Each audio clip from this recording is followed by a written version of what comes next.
Okay, welcome to a deep dive.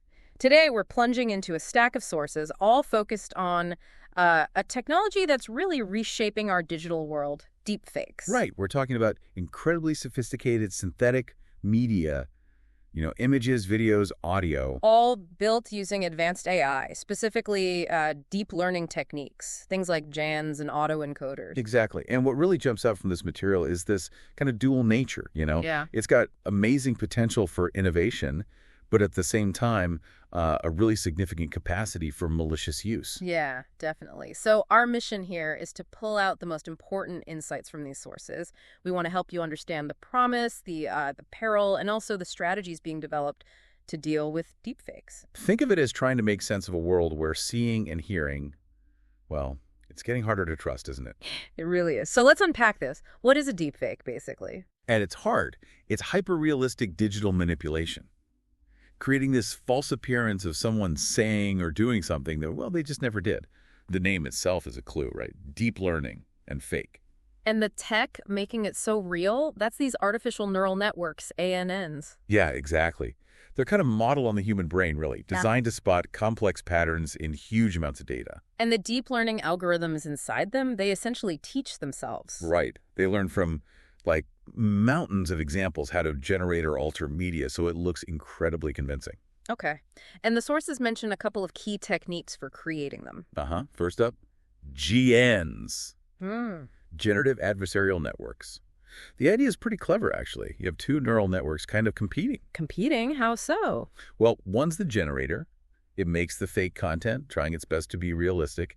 The other is the discriminator, and its job is to tell if the content is real or if it's fake. Ah, okay. So they push each other to get better. Exactly. The generator gets better at fooling the discriminator gets sharper at spotting fakes, and this whole process, round and round, just results in incredibly plausible fakes. Wow. And the second technique? Autoencoders, that's another type of ANN. They learn to compress data, like a face image, into a smaller representation and then reconstruct it. Okay. So if you train this on lots of images of one person, it learns their features. Then you can kind of mix and match, use the encoder part from one person and the decoder from another to swap faces, especially if you have one encoder that learns common features across lots of faces. Right. And for either of these to work well, you need data. Lots of it. Oh, absolutely. Hundreds, often thousands, of images or audio clips of the target person. Which explains why public figures, celebrities, politicians, they're such common targets. Precisely. Their data is just, all over the internet. And it's important to realize this isn't just face swapping anymore, is it? Not at all. The tech can do really convincing lip syncing to completely new audio clone voices so well they fool people in phone calls, even mimic someone's entire body movements or write text in their specific style. It's manipulation across the board. Okay, so that's the what and the how. Let's talk about how this whole landscape is changing. The sources really emphasize how fast it's evolving and, maybe more importantly, how much easier it's getting to make these things. Yeah, that's a huge point. It's not just for, high-level AI researchers anymore. There are tools, open source software, that people with pretty basic computer skills can actually use. Like those apps mentioned, Zao, Deepfake Lab, FaceApp. Exactly. They sort of democratized access, even for beginners, which, leads to different kinds of threats. Right, you get this tiered landscape. On one hand, lots of lower or medium quality fakes are possible now. Think cyberbullying, small scams, harassment. Yeah, high volume, lower sophistication maybe. Yeah. But then you have the really high-impact fakes, the ones that do need more skill, more computing power. And those are coming from more organized actors, crime groups, maybe state-sponsored entities. That's the concern. They're using it for serious financial fraud or political manipulation. So it's this constant technological race. Creators improving the fakes, detection experts trying to catch up. It's exactly that. An arms race. Yeah. And the easier access just speeds everything up. Okay, but despite all those pretty scary threats, we need to look at the other side too, the promise. Yeah. The sources do highlight some genuinely beneficial uses. Absolutely. And some are pretty cool. In entertainment, for instance, we're seeing actors brought back posthumously. The sources mentioned Peter Cushing and a young Carrie Fisher in Star Wars. Oh yeah, and young Luke Skywalker in The Mandalorian. That was impressive. Right, it's changing VFX, faster face swaps, age adjustments. stuff that used to take ages with traditional CGI. Plus testing actors for roles, making realistic avatars, and yeah, all the comedy and satire uses too. But it goes way beyond entertainment. Yeah. Think about accessibility. Deepfakes could generate sign language interpretations automatically. Wow, really? Yeah. Or create really natural, personalized voices for communication devices, helping people with speech disabilities. That's incredible. Or providing detailed audio descriptions for visually impaired people. And localization, too. AI doing lip sync and voice changes for different languages. Way better than old-school dubbing. It makes global content feel much more natural. Exactly. And in education. Training simulations for doctors, maybe. Realistic patient cases. Or tailored lessons for students, bringing historical figures to life. The potential's there. The sources also mention things like virtual exposure therapy for mental health, PTSD, phobias.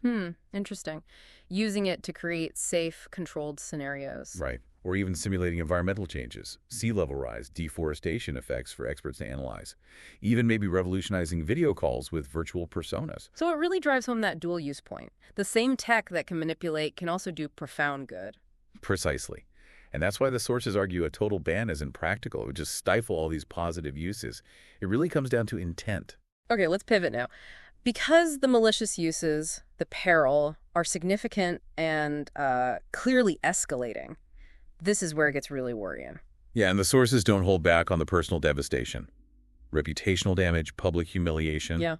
It's huge. People lose jobs. Relationships get destroyed. And not just famous people, right? Ordinary individuals, too. Terrifyingly, yes. And because this stuff spreads so fast on social media, it's almost impossible to stop once it's out there. The emotional trauma sounds immense. Humiliation, shame, anger. Intense violation.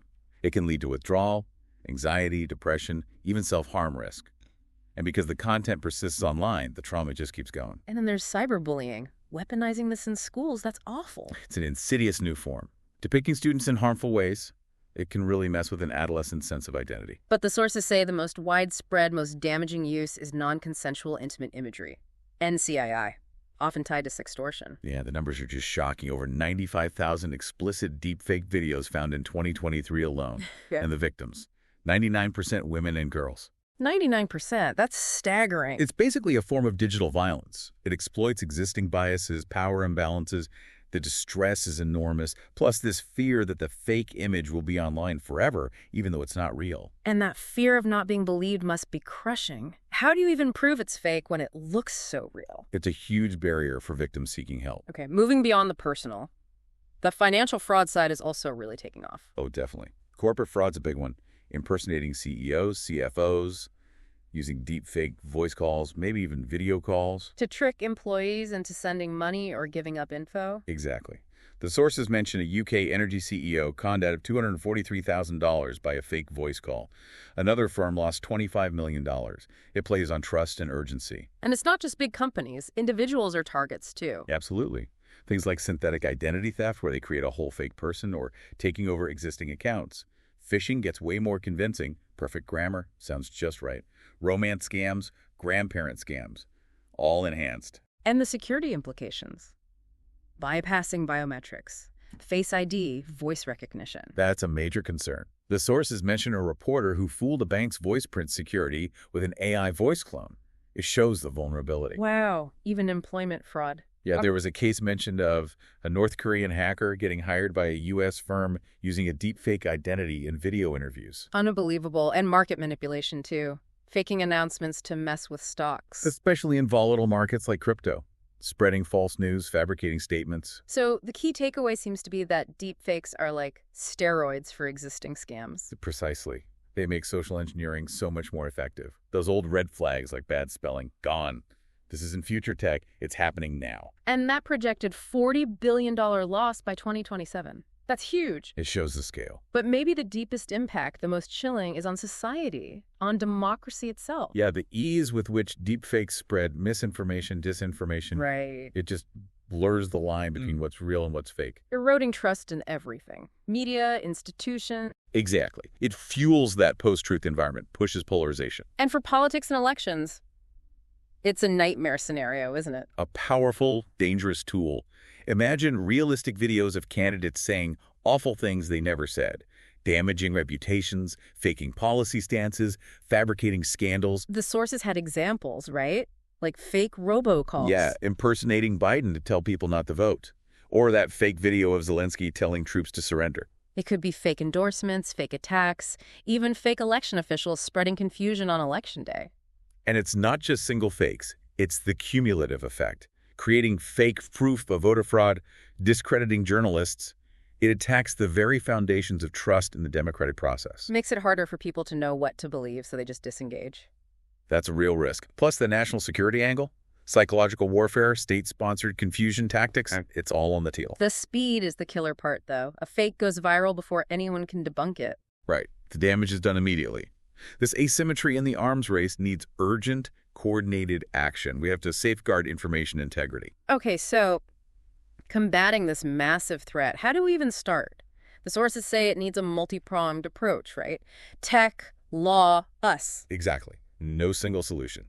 On the tech side, detection is obviously huge. AI learning to spot the subtle giveaways in fakes. Tools like Microsoft Video Authenticator, Deepware Scanner. Yeah, they're examples. But it's constant catch-up. As fakes get better, the detection AI has to keep learning. And good old-fashioned digital forensics still matters, looking for weird details. Absolutely. Human eyes can still spot things AI might miss. Unnatural movements, weird physics, messed up hands or ears, analyzing video frames, checking blinking patterns. AI struggles with realistic blinking, sometimes lip sync, lighting. And new techniques are coming online, too. Yeah, things like multimodal detection, analyzing video, audio, text together. More focus on voice analysis, trying to make detection faster, scalable, even trying to anticipate how fakes will be made next. Explainable AI sounds important, too, knowing why something got flagged. Definitely. And then there's the flip side, authenticating real media. Digital watermarks embedded in genuine content. Like a seal of approval. Kind of. Some are fragile, they break if the file's tampered with. Others are robust, designed to survive changes. Blockchain is also being looked at for tracking media origin. But detection isn't perfect. False positives, false negatives, low-quality video is tough. Big challenges. Needs tons of diverse data, constant updates, and yeah, sometimes the AI is a black box. Hard to know why it made a decision. It really is that arms race. Okay, what about the legal side? Is the law keeping up? Well, honestly, not really. It's a patchwork globally. Laws struggle to keep pace with the tech. So in the U.S., no single federal law, just state stuff. Largely, yeah. States like California, Texas, Virginia have laws touching on election fakes, or NCII. There are federal proposals, like the Take It Down Act for NCII and the Deepfakes Accountability Act, but they're not comprehensive law yet. The EU seems more focused on transparency, the AI Act, Right. mandating labeling of AI content, maybe watermarks, plus GDPR for data protection. Then individual countries like Germany have laws against specific harms like fraud or defamation using deepfakes. And China has really strict rules, labeling, consent, ID checks for creators. Yeah, their deep synthesis regulations are considered pretty comprehensive, though obviously raise other questions. India's looking at reforms too, defining deepfakes, requiring consent, watermarking, faster takedowns. Ethics also play a role. Guidelines for creators and users. They do. Principles like privacy, transparency, accountability. For creators, get consent, document your work, maybe use visible labels. For users, be skeptical, check sources, look for inconsistencies. But that policy gap is the big issue. The law just lags behind. Exactly. Fragmentation, difficulty enforcing across borders. It needs proactive governance, industry chipping in, and public education. Which brings us to prevention, what we can do. Because it sounds like the onus is shifting onto individuals and organizations. It really is. Digital literacy is number one.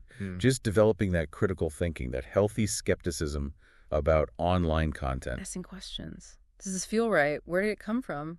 Learning the telltale signs. Yeah, the unnatural movements, weird blinking, bad lip sync, robotic voice, odd pacing. Using tools like reverse image search, fact checkers, maybe detection software if it's available and reliable. And basic cybersecurity is still key. MFA, strong passwords, updates. Absolutely. And maybe limiting how much personal data you put online, less fuel for the fakers. Being wary of unsolicited messages or links, obviously. For organizations, it sounds like robust internal controls are critical. Definitely. Things like dual authorization for money transfers.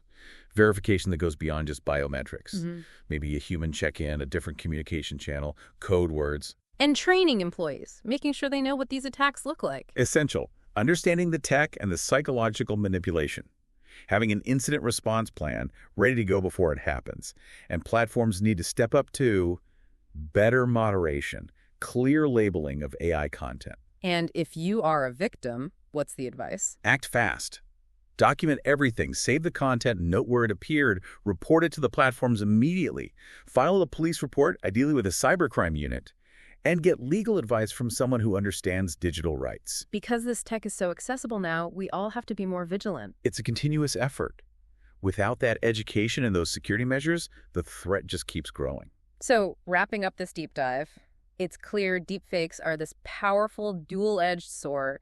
Amazing innovation, but also pretty terrifying peril. Yeah, it's this high-speed arms race, creator versus detector, with the law trying desperately to catch up. And tackling it isn't down to one group.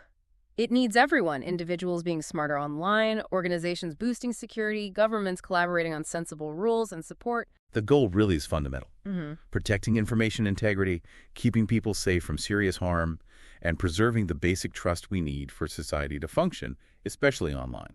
So, a final thought for you listening. Considering how fast this tech is moving and how hard detection can be, how does this change the way you look at information online? What might you do differently now?